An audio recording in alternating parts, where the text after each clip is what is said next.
جیسے کشتی نوح کے اندر ایسے حیوانات تھے، ویسے ہی کشتی حسین، کشتی نجات میں بھی حیوانات نظر آتے ہیں. ذوالجنا، وہ شیر کہ جسے فضا نے بلایا تھا، وہ شیر، اور ایک کبوتر داؤد ابن فرقد چھٹے امام کے ساتھ بیٹھے، ایک کبوتر آ کر قریب میں بیٹھتا ہے. امام علیہ السلام نے سوال کیا، یہ بتا داؤد، یہ جو خاص آواز نکال رہا ہے جو کبوتر عموماً نکالا کرتے ہیں، یہ بتلا تو جانتا یہ کیا کہہ رہا ہے؟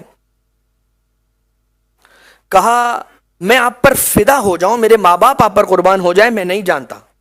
اور یہی حق ہے اہل بیت کی بارگاہ میں آ کر ادب کا.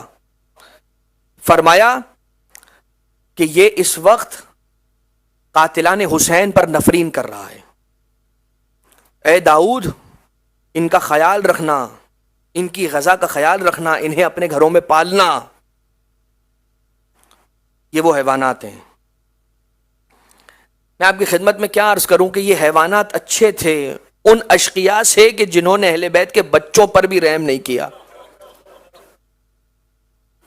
میں کیا کروں، وقت ختم ہو گیا، ورنہ کچھ اور باتیں تھیں ذہن میں. انشاءاللہ خدا نے اگر موقع دیا، بشرط حیات و توفیق، کل انشاءاللہ.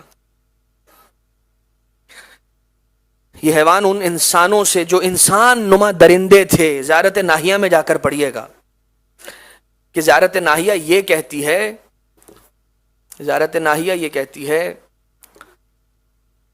کہ وہ وحشی درندے انسان نما کہ جنہوں نے آ کر آپ کو گھیر لیا تھا اور وہ آپ کے جسموں سے لباس ایسے نوچ رہے تھے.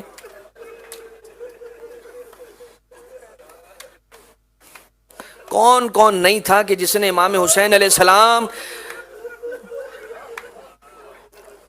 چھوٹے چھوٹے بچوں پر رحم نہیں کیا. بے کجاوا اونٹوں پر بٹھایا گیا، جو جو بچے گرتے جاتے تھے وہ بچے مرتے جاتے تھے. نہیں معلوم آج بھی کربلا سے کوفہ اور شام کے درمیان ایسے ننھے ننھے بچوں کی کتنی ساری گمنام خبریں ہوں گی. مگر ہاں عزیزو، کسی نے مدینہ میں امام سجاد علیہ السلام سے ایک سوال کیا تھا کہ آقا سارے سر نیزوں پر تھے، ایک سر تھا کہ جو نوک نیزہ پر نہیں تھا.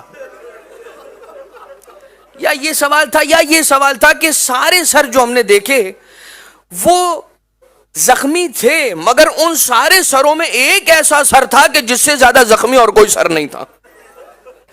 آپ کی خدمت میں عرض کروں، سروں کو کاٹا گیا ایک مرتبہ، لیکن انہیں زخمی کیا گیا بار بار. ایک مرتبہ کاٹا گیا نا سروں کو شہداء کے، مگر کیسے؟ جب یہ قافلہ چلتا تھا نا تو کٹے سروں کو نوکے نیزہ میں گاڑا جاتا تھا، اور یہ نوکے نیزہ اٹھا کر، یعنی نیزے بلند کیے جاتے تھے، نیزوں کو آگے آگے رکھا جاتا تھا، پیچھے مولا سید سجاد کٹے سروں کو ہر آن دیکھتے رہتے تھے، اور ان کے پیچھے شہزادیاں جن کے سروں پر ردائیں نہیں تھیں. اب جیسے ہی رات آتی تھی یہ قافلہ رک جاتا تھا. جب یہ قافلہ رکتا تھا تو ایک مرتبہ نوکے نیزہ سے ان سروں کو اتار لیا جاتا تھا. جب صبح ہوتی تھی یہ قافلہ دوبارہ روانہ ہونے کے لیے تیار ہوتا تھا تو یہ کٹے سر ایک مرتبہ پھر سے نوکے نیزہ میں گاڑے جاتے تھے. اور پھر جب وہ دن گزر جاتا تھا اور جب رات آتی تھی دوبارہ سے سروں کو اتارا جاتا تھا. نہیں معلوم کتنی مرتبہ ایسا ہوا ہے سروں کو نیزوں پر اٹھایا گیا اور پھر اتارا گیا. خولی ملعون ایک مرتبہ کہ جس کے پاس امام حسین کا سر تھا، مولا کے کٹے حلقوم کو دیکھا. ایک مرتبہ مولا کے کٹے حلقے مبارک کی طرف دیکھ کر کہتا ہے، شمر تو نے حسین کا گلا بھی ٹھیک سے نہیں کاٹا، کہیں سے کم کاٹا، کہیں سے یہ کہہ کر اپنا خنجر نکالتا ہے اور مولا کے کٹے حلقوم کی فضا کو کاٹنا شروع کرتا ہے. حسین ابن علی کے گلے کے کٹے ہوئے ٹکڑے ایک مرتبہ زمین پر پھر سے گرنا شروع ہوتے ہیں. عجب نہیں کسی دکھیاری ماں کے رونے کی صدا. مگر ہاں جب یہ سوال کرنے والا سوال کرتا ہے، ایک مرتبہ مولا سید سجاد رونے لگتے ہیں، کہتے ہیں کہ یہ کسی کا نہیں بلکہ ہمارے غیور چچا ابو الفضل العباس کا سر تھا۔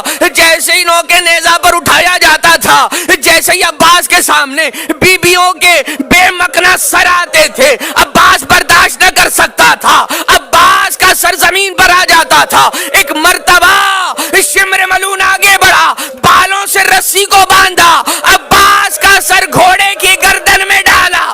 اب جب گھوڑا بڑھتا تھا، چلتا تھا، گھوڑوں کی سموں سے ٹکراتا جاتا تھا عباس کا سر۔ ایک روایت یہ کہتی ہے کہ عباس کا سر زمین پر گھسیٹ آیا۔